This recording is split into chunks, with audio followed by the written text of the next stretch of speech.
முதல் கட்ட தேர்தல் முடிந்து இரண்டாம் கட்ட தேர்தல் நடைபெறவிருக்கிறது. நாளை முதல் கட்ட தேர்தலில் ஒரு தொகுதி கூட வெற்றி பெறாது என்பதை கருதி பாஜக, நரேந்திர மோடி விஷமத்தனத்தை இந்தியா முழுவதும் விதைத்து வருகிறார்கள்.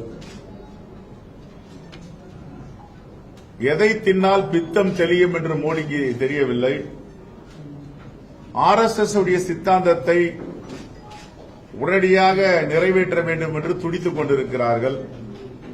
ஆனால் இந்த மண்ணிலே அதற்கு வாய்ப்பில்லை என்பதை அவர்களும் அறிவார். ஆனால் 2 தினங்களுக்கு முன்பு மத ரீதியான பிளவை ஏற்படுத்துவதற்கும் கலவரத்தை ஏற்படுத்த முயற்சி செய்வதற்கும் நரேந்திர மோடி அவர்கள் முயல்வது அப்பட்டமாக இந்திய மக்களுக்கு தெரிய வந்திருக்கிறது. ஏற்கனவே பின்புலமாக இருந்த RSS-ஐ அவருடைய கருத்துக்களை, அவருடைய சித்தாந்தத்தை அங்கங்கே விதைத்து வந்த நரேந்திர மோடி அவர்கள் இப்பொழுது நேரடியாக எங்க அப்பன் புதருக்குள் இருக்கிறான் என்றை காட்டிக் கொடுப்பது போல மத ரீதியான பிளவை ஏற்படுத்தி இஸ்லாமிய மக்களுக்கு எதிராகவும் இந்துக்களுக்கு எதிராகவும் பிரச்சனையை கையில் எடுத்திருக்கிறார். இதை வன்மையாக தமிழ்நாடு காங்கிரஸ் கமிட்டி கண்டிக்கிறது. இந்த பேச்சின் அடிப்படையில் இந்திய தேர்தல் ஆணையம் நரேந்திர மோடியை எங்கும் பிரச்சாரம் செய்ய அனுமதிக்க கூடாது. யாராவது இந்திய அரசியலமைப்பு சட்டத்திற்கு எதிராக பிரச்சாரம் செய்தால், இந்திய தேர்தல் ஆணையத்தின் கட்டுப்பாடுகளை மீறினால் எப்படி தடை விதிக்கிறார்களோ அதே போன்று நரேந்திர மோடி அவர்களுக்கு இந்திய தேர்தல் ஆணையம் தடை விதிக்க வேண்டும். அவர் மத கலவரத்தை ஏற்படுத்த முயற்சி செய்கிறார். இது தமிழ்நாடு காங்கிரஸ் கமிட்டியின் பகிரங்க குற்றச்சாட்டு. இந்த தேசத்தை பிளவுபடுத்த முயற்சி செய்கிறார். எந்த இடத்திலும் காங்கிரஸ் உடைய தேர்தல் அறிக்கைகள் இந்த தேசத்து மக்கள் நலனுக்காகத்தான் அறிவிக்கப்பட்டிருக்கிறது. ஆனால் அதை திரித்து உண்மைக்கு புறம்பாக கூறி மக்களிடையே திசை திருப்பும் முயற்சியில் இறங்கி இப்பொழுது மிகப்பெரிய படுதோல்வியை அவர் சந்தித்திருக்கிறார். இந்துக்கள் எல்லாம் இவரை நம்புவது போலவும், இந்துக்கள் எல்லாம் இவர் பின்னாடி இருப்பது போல ஒரு மாயை ஏற்படுத்துகிறார். ஒருபோதும் இந்து மக்கள் தேச விரோத சக்திகளுக்கு அனுமதிக்க மாட்டார்கள். இது கடந்த காலங்களில் இருந்தே தொடர்ந்து இந்துக்களுடைய நடவடிக்கைகள் அமையும். நானும் இந்துதான். இங்க இருக்கின்ற எங்கள் துணைத் தலைவர் திரு சீனிவாசன், திரு அண்ணன் கோபண்ணா, இங்கு அமர்ந்திருப்பவர் மெஜாரிட்டி தலைவர்கள் இந்துக்களாக உட்கார்ந்திருக்கிறோம். அப்ப எப்படி இதை இந்துக்கள் அனுமதிக்க முடியும்? இந்த தேசம் என்பது பன்முக தன்மை உள்ள தேசம். எல்லா மொழி வாரி மாநிலங்களும் இந்த தேசத்தில் இருக்கின்றன. எல்லா கலாச்சாரங்களும் இருக்கின்றது. ஒரு மாநிலத்திற்கு ஒரு கலாச்சார வேறுபாடுகள் இருக்கின்றன. ஆகவே மோடி இப்படி பிரிவினைவாதத்தையும் மதவாதத்தையும் தூண்டிவிடும் செயலில் ஈடுபட்டு இருப்பதால் இந்திய தேர்தல் ஆணையம் அவரை பிரச்சாரம் செய்வதற்கு அனுமதிக்க கூடாது என்று தமிழ்நாடு காங்கிரஸ் கமிட்டி வேண்டுகோள் விடுக்கிறது. அன்னை இந்திரா காந்தி அவர்களை பற்றி பேசிய மோடியை கண்டித்தும், மதவாத பிளவுகளை ஏற்படுத்தும் மோடியை கண்டித்தும் முதல் போராட்டம் மகிழா காங்கிரஸ் உடைய தலைமையில் இன்று மாலையோ நாளை காலையோ இந்த ஆர்ப்பாட்டம் நடைபெறும். எல்லா பொறுப்பாளர்களும் இங்கே வந்திருக்கிறார்கள்.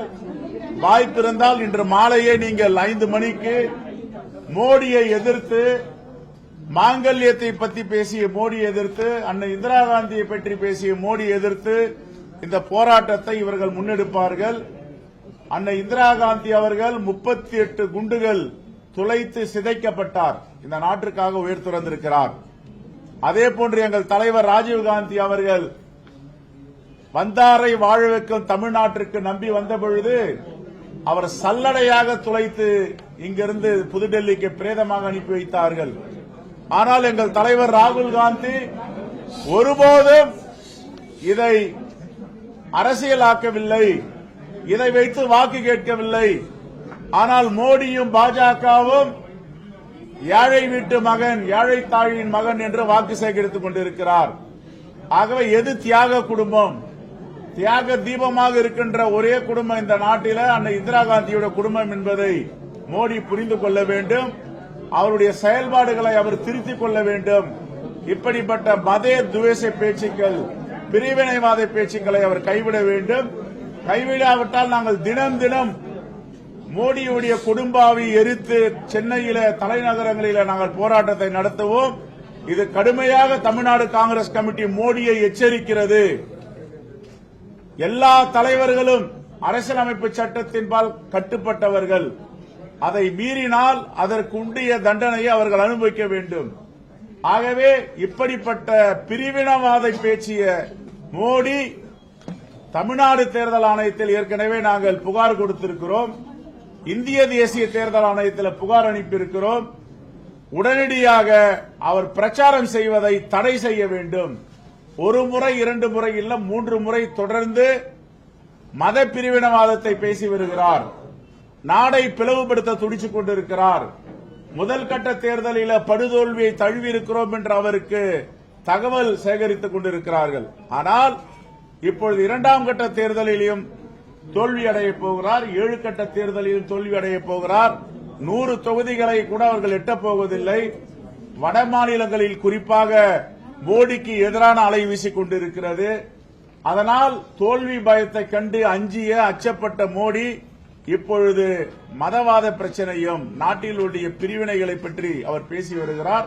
இதை வன்மையாக தமிழ்நாடு காங்கிரஸ் கமிட்டி கண்டிக்கிறது.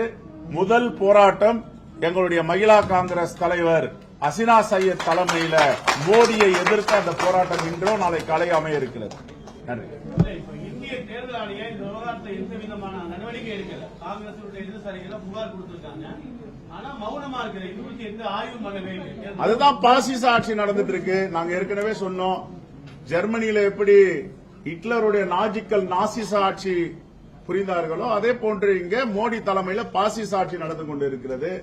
தேர்தல் ஆணையம் வாய்ப்பூட்டு போடப்பட்டு இருக்கிறது. 4 கோடி ரூபாய் ஒரு வேட்பாளர், பாஜக வேட்பாளருடைய பணத்தை பிடித்திருக்கிறார்கள். அமலாக்கத்துறை, இன்கம் டாக்ஸ், சிபிஐ எல்லாம் தூங்கிக் கொண்டிருக்கிறது. இன்னும் கூட எழுந்து கொள்ளவில்லை. இதையெல்லாம் தொடர்ந்து சொல்லி வருகிறோம். பிடித்தான்றே நான் திருநெல்வேலியில சொன்னேன், அந்த பணத்தை திருப்பி கொடுத்தால் கூட ஆச்சரியப்படுவதற்கில்லை என்று. ஆகவே இப்படிப்பட்ட ஜனநாயகத்திற்கு விரோதமான ஆட்சியை அகற்ற வேண்டும். தமிழ்நாட்டில் மட்டுமல்ல, இந்தியா முழுவதும் இந்த குரல் ஒலித்துக் கொண்டிருக்கிறது. ஆகவே மிகப்பெரிய தோல்வியை அவர் தழுவார். சார், நேற்று வாட்ஸ்அப்ல கேரளா வயநாட்டுல கிராம மக்கள் எல்லாம் ஓட்டு போடக்கூடாதுன்னு சொல்லி நக்சலைட்டுக்கு வீடியோ ஒன்று வெளியிட்டிருக்காங்க. அதை பத்தி என்ன? நக்சல்லாம் யாரு? நக்சல்லாம் யாரு சொல்லுங்க? அவங்கதான் நக்சல். அவங்கதான் அந்த வேலையெல்லாம் செய்வாங்க. பயம் வந்துருச்சு. இன்னைக்கு வயநாட்டில் எங்க தலைவர் ராகுல் காந்தி 5,50,000 வாக்குகள் மேல வெற்றி பெற போறார். போன தேர்தலில் 4,32,000 வாக்குகள் வெற்றி பெற்றார்.